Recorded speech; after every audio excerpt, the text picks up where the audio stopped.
What would your answer be to this question? What is learning?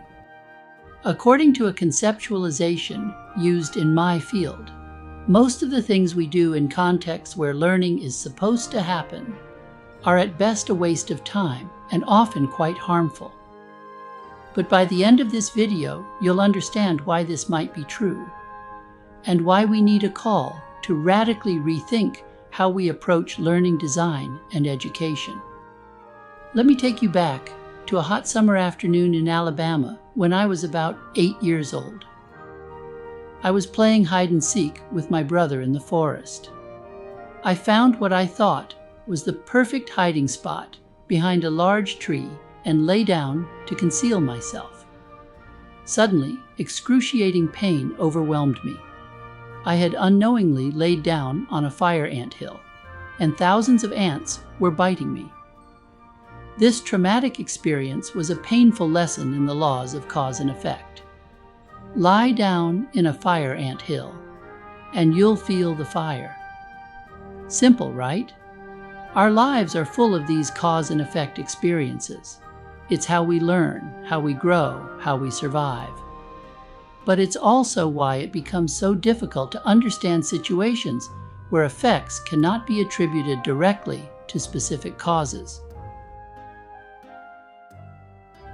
For over 2 decades, I've been teaching, often focusing on teaching teachers how to teach.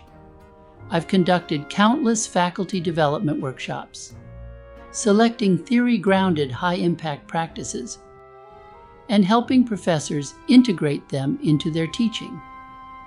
We would spend weeks, sometimes months, working with these professors. And when we finished, they would immediately revert to their old ways of teaching. These epic fails were deeply personal. I couldn't understand why I was unable to help educators implement practices that a robust body of literature had shown to be powerful. Where was I going wrong? What was the cause of my failure? I couldn't find one. And that's when I realized I was asking the wrong question. You see, not everything in our universe is governed by simple cause and effect relationships.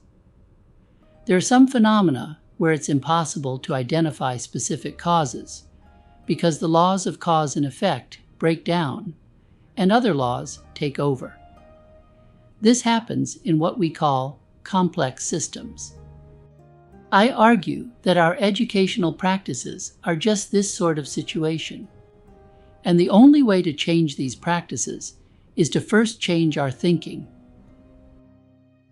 Remember that anthill I was talking about earlier? Anthills are an example of complex systems. There are thousands of interdependent ants all doing their thing in a very interdependent way. And emergent from their interdependence are amazing things such as ventilation, waste disposal, and farming, even though none of the individual ants know anything about ventilation or farming. Is it written in their DNA? Actually, no. There is no cause for the ventilation structures in ant hills. They are emergent. And if you kick a large hole in the side of an ant hill and come back 3 weeks later, that hole will be gone. Why?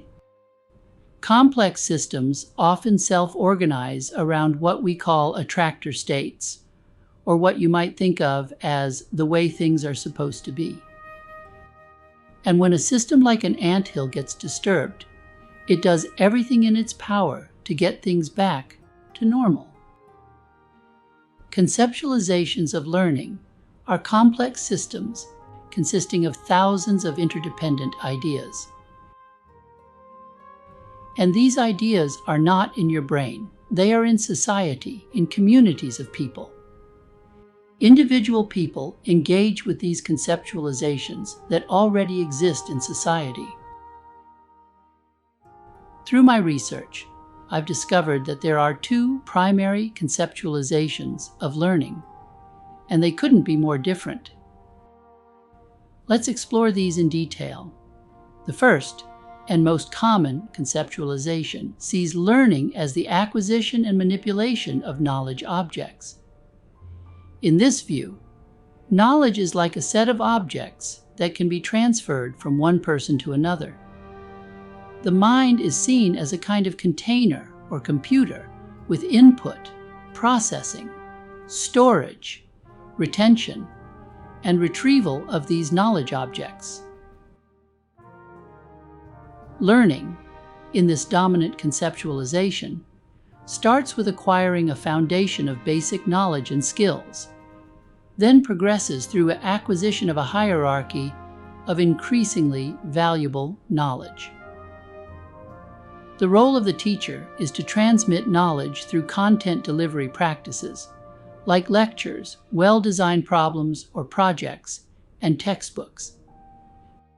Because in this conceptualization, knowledge objects can be quantified and measured.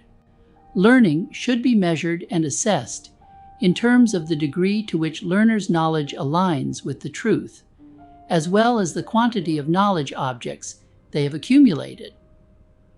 The purpose of learning is to help learners become competitive in the job market, which in turn helps the nation maintain a competitive edge against other nations.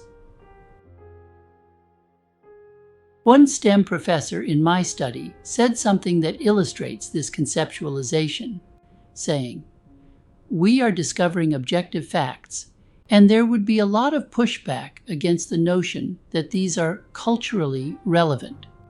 We are supposed to agree whether it's true, regardless of where we come from. We can call this the transfer-acquisition conceptualization of learning."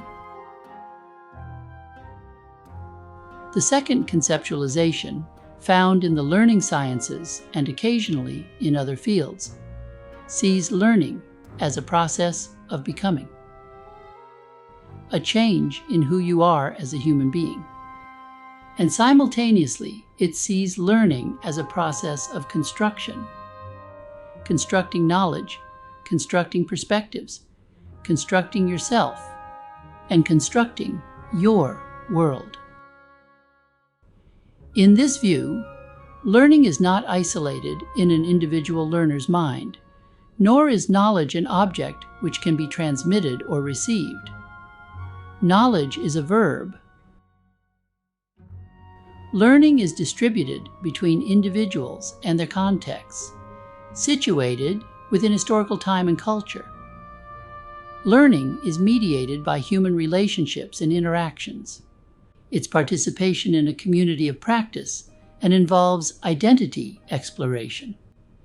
Teaching is not conceptualized as the transmission of knowledge, but rather a combination of mentorship and designing learning experiences, which bring learners into a community and its practices, histories, and ways of knowing.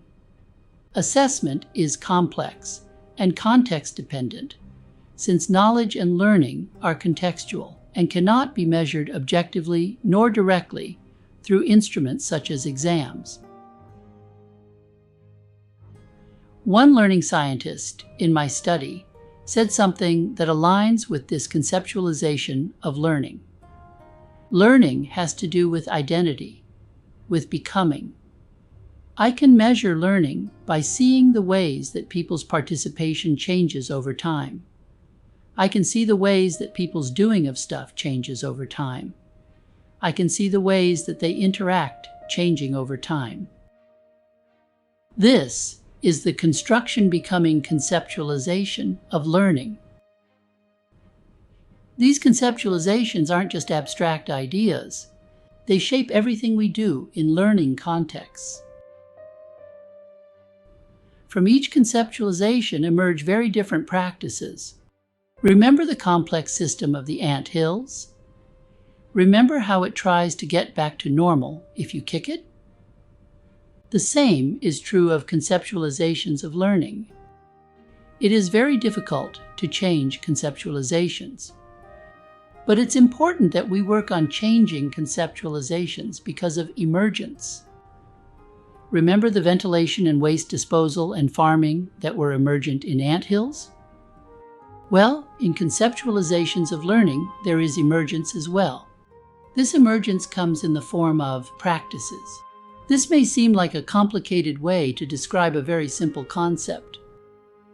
What we do is determined by what we think. Simple, but important.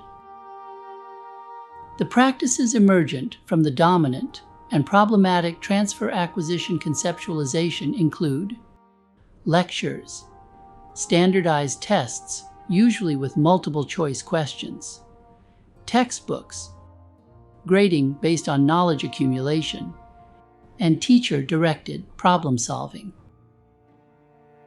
But the way learning scientists and others think about learning leads to a completely different set of practices.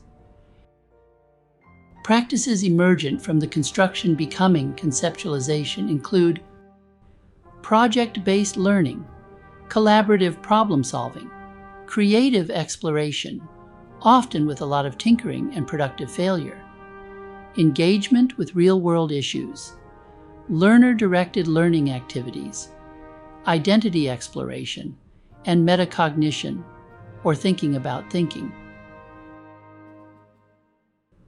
Reflection and action on the world are crucial, with an emphasis on examination of power and problematizing assumptions about truth and the nature of knowledge. Decades of research has shown that many of the practices emerging from the transfer-acquisition conceptualization are mostly ineffective, frequently harmful, and to researchers in the field, bordering on the absurd. Yet they persist. Why? Because they're emergent from a complex conceptual system. They are emergent from a problematic conceptualization. You can't change these practices directly any more than you can change an anthill's ventilation system by kicking it. The system will always try to return to equilibrium. So how do we create meaningful change in learning design, learning environments, and education? We need to change the underlying system of ideas. Here's how. First, identify key ideas in our current conceptualization of learning. Next, apply pressure to these ideas by questioning our assumptions. Question these assumptions frequently. Sustain this pressure until we reach a tipping point. At first, it won't feel like anything is happening. Maybe even for a long time, it will feel like all the effort we are putting into questioning assumptions isn't having any impact. But if you're patient long enough, suddenly everything around you will transform, and a powerful and beautiful new conceptualization will be there. And then new practices will be able to emerge. We need to get people, not just learning designers or educators, but everyone to start questioning their assumptions about the nature of learning. We need to keep this pressure going until we reach a critical mass. It's time to rethink learning. The future of education and learning design depends on our ability to understand and work with these complex conceptual systems. I leave you with this question. What kind of learning world do we want to create together? And remember that the only way to bring about your vision is to rethink the question we started with. What is learning?